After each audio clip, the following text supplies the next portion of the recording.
What's going on, guys? This is Rob, and the Fantastic Four trailer is supposed to drop later on this week, specifically on Tuesday.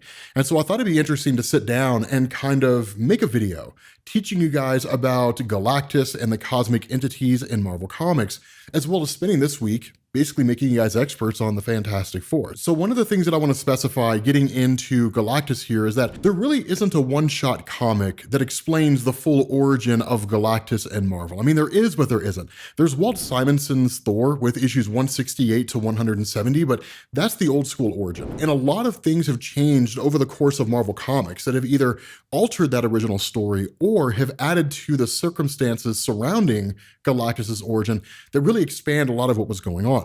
So we are going to use that Thor run, but we're also going to use Adventures of the X-Men issues 4 through 12. We're going to use Al Ewing, pretty much his entire Defenders and Defenders Beyond run.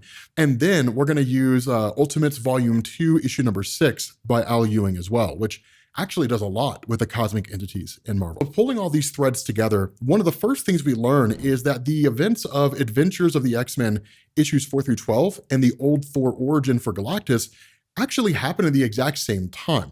And the way this played out was that going with the old origin, Galactus was originally just a space explorer named Galen, and he was traveling the spaceways trying to figure out how it was that his universe was coming to an end, or why the universe was coming to an end.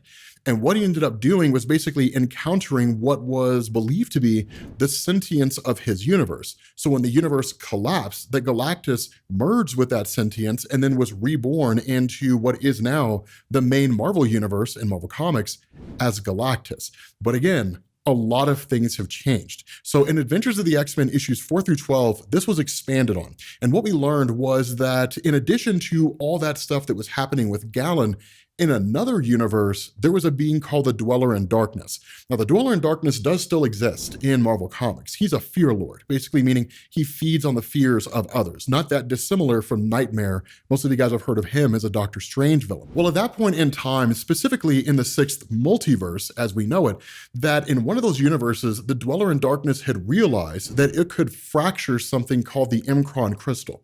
And the M'Kraan Crystal is essentially a hallway of doors, that if you were to break it, you would essentially create a black hole in the multiverse, and it would literally start sucking everything in, which is exactly what happened. And feeding on the fears of all those people across its universe, and presumably even the multiverse, that were terrified of their impending doom, that the Dweller in Darkness started to bolster its power, and in turn, absorbing the energies of the multiverse. Now, in the universe that the Dweller in Darkness came from, that Jean Grey, the Phoenix Force, the X-Men, Fantastic Four, and so on, all kind of united their minds together in order to cast off their fear and ultimately defeat the Dweller in Darkness. But the collapse of the multiverse couldn't be stopped. And so that tied into the old Thor origin and expanded on it, and essentially saying that what was happening is the multiverse was collapsing, not just Galen's universe. And when Galen merged with the sentience of the universe, what he was actually merging with was the sentience of the 6th cosmos and the 5th multiverse. I know it sounds crazy. Let's talk about Al Ewing's Defenders Beyond and Ultimates in order to get a better idea of this. So, winding the clock back here, long before Galen ever came onto the scene, and seemingly going to the very beginnings of everything, there was only just one universe, and it was called the First Firmament. It was created presumably by the One Above All. We don't know who else would have created it, and it had full and total sentience, meaning it understood the idea of death and life and all that kind of stuff. And if for no other reason than sheer loneliness, it created its own race, children, as it called it, and it called them aspirants. Now, the aspirants were granted complete and total creative control, meaning they could travel around the First Firmament, this kind of unoccupied space in the universe, and create stars and planets and galaxies and the whole 9 yards. And what they would do, because they viewed the First Firmament as essentially their god, they would take their creations and they would present it to the First Firmament, and they would ask for its approval. If the First Firmament approved of the aspirant's creation, it would continue on. If the Firmament disapproved, the aspirants would destroy it, and they would start all over again. Now, all of this was predicated on the idea that things should be eternal, that nothing should ever die and should live on forever. Marvel doesn't clarify if the First Firmament approached this from just self-preservation, because nothing ever really wants to die, or if it's because the First Firmament was just really arrogant and just believe that it shouldn't have to die.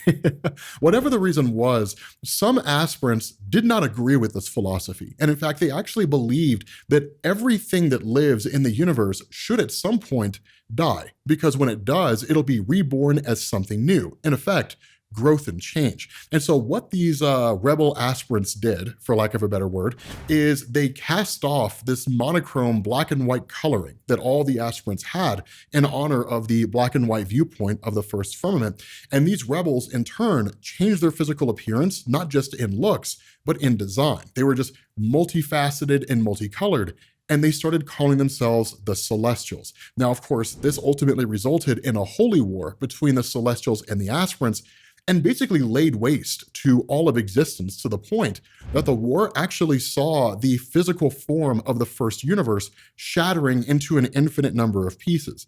And that gave us the first multiverse. Now, there is a little bit more that went on there during Al Ewing's Ultimates run. For example, the soul or essence of the first firmament, if you want to call it that, and the surviving aspirants actually took off to a place called the Far Shore. We don't really need to go into that because I feel like it'll overcomplicate the video.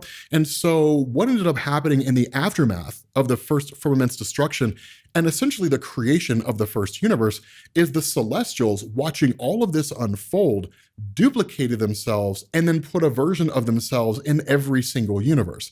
And that's why there are Celestials all across the multiverse in Marvel Comics. The second thing they did is they created a race so that if a civil war ever happened between the Celestials again, and because that war would lay waste to reality, this race would have enough power to not only stop the war between the Celestials, but could actually wipe out the Celestials entirely if that war were to ever transpire. This race became known as the Beyonders. Now, if you're a fan of Marvel Comics and you've been reading for quite some time, your mileage may vary on whether or not you like this origin of the Beyonders. And in fact, we'll circle back around to them here in a little while because they become incredibly important during the collapse of the 7th version of the multiverse and the current one that Marvel has now, which is the 8th multiverse. But kind of keeping back on track here, with the creation of the second cosmos and the first multiverse, the second cosmos was like a newborn baby. Right? I mean, it was incredibly powerful and had all kinds of understanding and knowledge and everything, but the one thing that it had never experienced was death. And so almost immediately after it came into existence, it ended its own existence. And when I say immediate, I mean, it was millennia, right? It was like ages and ages and ages. But I guess when you're the living embodiment of a multiverse, how long is time really? And so when the second multiverse died, the third one was born, and then the fourth, and then the fifth, and the sixth, and it just keeps going on and on and on and on.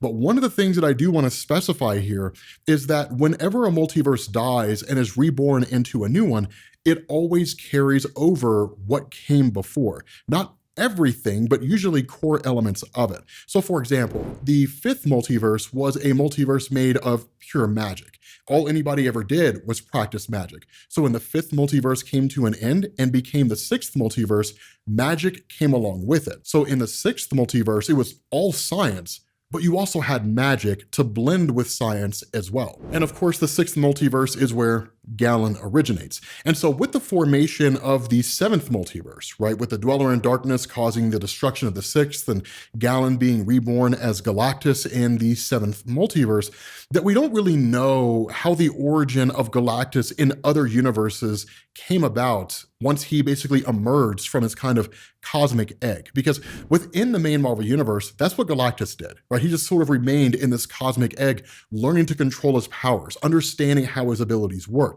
This went on for billions of years. And in fact, there was one point where a Watcher almost intervened and destroyed Galactus before he ever emerged. But that takes us into the main cosmic entities themselves. Now, I will say we do have a video that runs through a hierarchy, right? The weakest cosmic entities to the strongest. I'll post a link to that at the end of this video.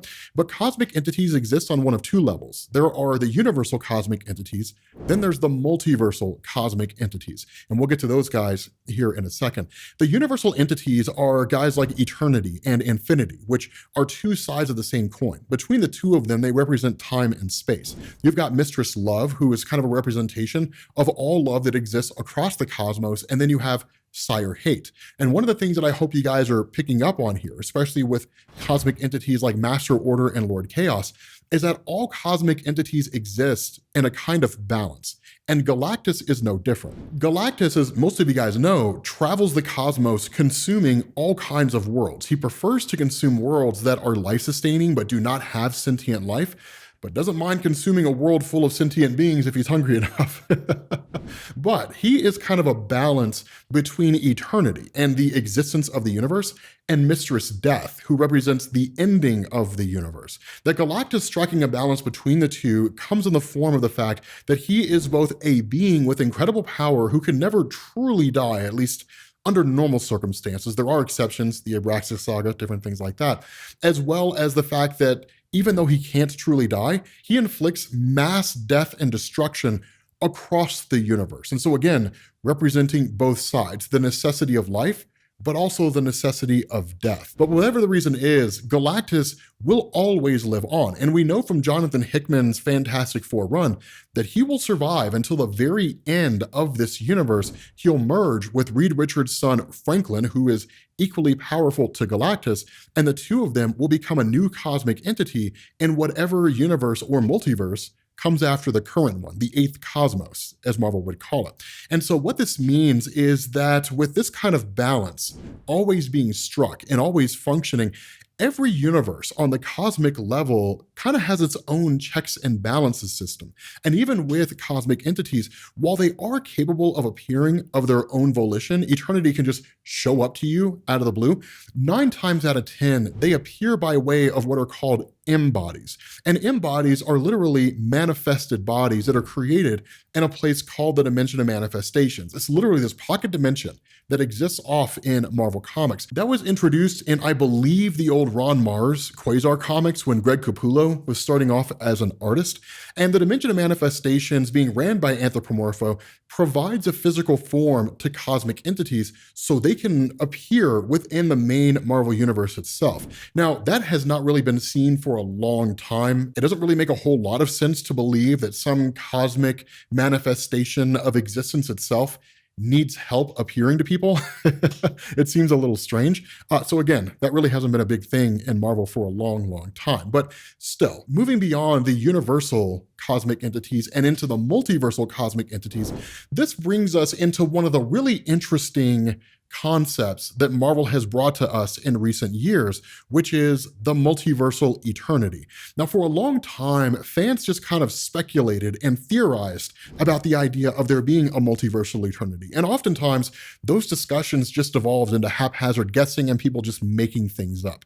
But with the introduction of a tried and true multiversal eternity in Al Ewing's Ultimates, specifically when we really got to see how it all comes together, it kind of took the historical role of the Living Tribunal. And the reason why I say that, and for those of you guys who are unfamiliar with the Living Tribunal in Marvel Comics, historically speaking, the Living Tribunal was in a lot of ways believed to be the multiverse given form, that it actually derived its power from the multiverse and represented the multiverse. And even as recently as 2013 to 2015, with Jonathan Hickman's run on Avengers and New Avengers, when Hank Pym saw the Living Tribunal destroyed by the Beyonders, that he referred to it as the multiverse given form. But with the idea of a multiversal eternity, what this does is it kind of steps in and it says, instead of the Living Tribunal being a physical manifestation of the multiversal eternity is the physical manifestation of the multiverse, and that the Living Tribunal just kind of continues to act as its judge. This was kind of built on in Jonathan Hickman's Gods when he brought in the cosmic entity Oblivion, who for quite some time was just this enigmatic entity that existed out there on a multiversal level. And interpretation of its form and function was left to just kind of the things that were said in Marvel Comics, which could be taken any number of ways, and fans just sort of making these broad declarations based on headcanon. And so when Hickman came in with Gods and then took the Living Tribunal and placed it equal to Oblivion, that Hickman essentially established that yes, there are these multiversal eternities out there, right? This kind of singular being that represents the multiverse in a physical form. But the reality is that the role of the Living Tribunal is to judge and ensure the survival of the multiverse itself. But Oblivion It's just waiting for the multiverse to end. So essentially, like most cosmic entities, even those on a universal level, they represent life and death. But again, there's a lot to cover when it comes to the nature of cosmic entities in Marvel Comics.